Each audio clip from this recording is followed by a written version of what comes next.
All right, guys, so check it out. Today, we're gonna be running through Body Armor. That is my 8-week bodyweight only program. We're gonna do 1 day of that bodyweight only program. We're gonna go over lower body max intensity. Let's get after it.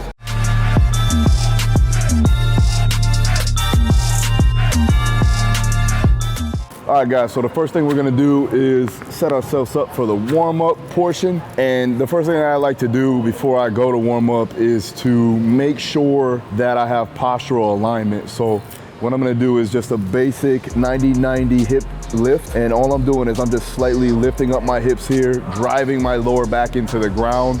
And I'm trying to center my thorax in line with my pelvis so I can get 360 degrees of expansion of my diaphragm.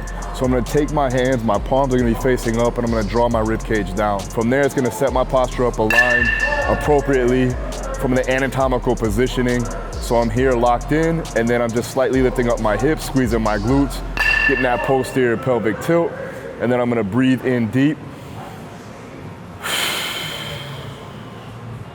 And as I go to exhale, I'm breathing out like I'm blowing through a straw. I'm gonna turn on my obliques like that.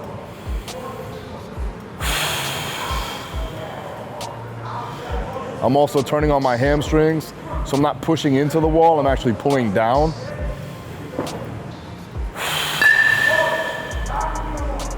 All right, so next we're gonna go ahead and do a 90-90 hip shift. So all I'm doing, same thing, palms are up, right? And I'm getting my butt off the ground slightly, back is on the floor still, crushing the ground with my back. From there, I'm gonna take a big inhalation in. I'm gonna draw one side down and then just try to rotate my hips. Now I'm not shifting my hips all the way. It's just a small little down portion, so I'm actually pulling, right? And I'm drawing back my adductor and then squeezing the roller. So I breathe in.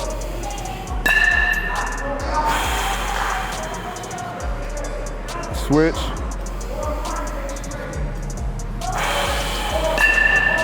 You do it right, you'll feel your obliques, transverse abdominals a little bit there, deep adductors, deep internal rotators and adductors.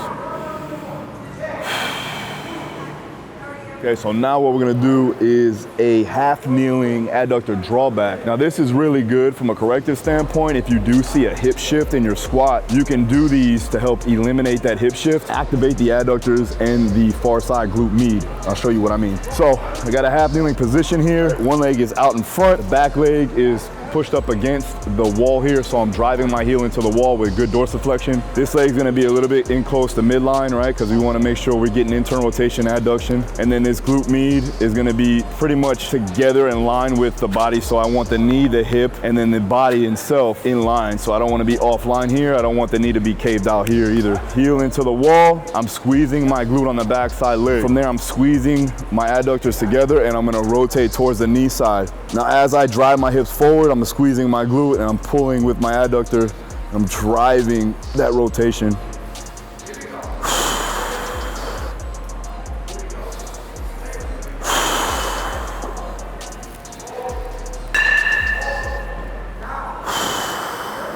Yeah, we can do this if you do have a hip shift. Let's say, for instance, if you're squatting and you shift to the left, obviously you're gonna have some weakness there in the adductors of the right side, so we can use this adductor drawback to help eliminate that, or at least reduce it to where you're actually squatting in a neutral position. All right, so check it out. Now we're gonna go ahead and do a propulsive squat. I'm gonna go with a heel raise. I'm on an incline right here, but you can obviously get some type of ramp, or you can set yourself up on a box or even on a bumper plate. So what we're gonna do is take the plate. You can take a kettlebell if you need to. We're gonna squeeze a roller in between our legs, get that adduction. As I come down, I'm gonna keep pressure on my heels and on this roller here. So I'm squeezing into the roller and then I'm driving up through my heels. I'm gonna go ahead and inhale in. I'm gonna have even distribution on each side of my body and pushing through my heels.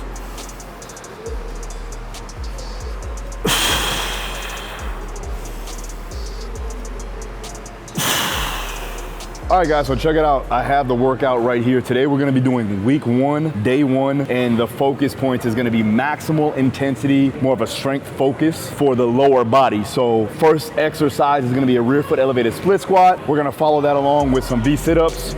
We are gonna do a superset there, and it's gonna be for maximal reps, right? Right after that, you're gonna do some Copenhagen's, then we're gonna go into some supine hamstring walkouts, then we're gonna go into some kneeling leg extensions, and then we'll further that on with some side plank crunches, and we're gonna make sure that, again, every set is to max failure. So again, your RPE 9 or 10 for maximal intent. All right, let's get after it.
Guys, so now we're gonna move on to the next cluster of exercises or superset. We're gonna go Copenhagen's for 4x10 on each side, and we're gonna superset that with bird dogs 4x10 on each side. Let's get after it.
All right, guys, so that's a wrap. As you can see, my legs are pretty blown up. Left leg is obviously blown up more than the right because of the knee surgery, but I'm battling back, don't worry. Check it out. If you want to learn and do this style of training, this particular workout itself, it's in Body Armor. So go ahead, check out my 8-week bodyweight only program. Link is in the description. Make sure you get after it, especially if you don't have access to a weight room or a gym. You can try this out. Make sure that you put maximal intent into each exercise. And again, with this particular program, you have max intent and you have a dynamic effort day. So you'll also be working some explosive power, and I integrated some conditioning inside of the training sessions too as well. So it's an all-encompassing program with your own body weight. So check it out. Link is in the description. Make sure you subscribe, hit the notification, hit the like button. I'll see you again next time. Peace.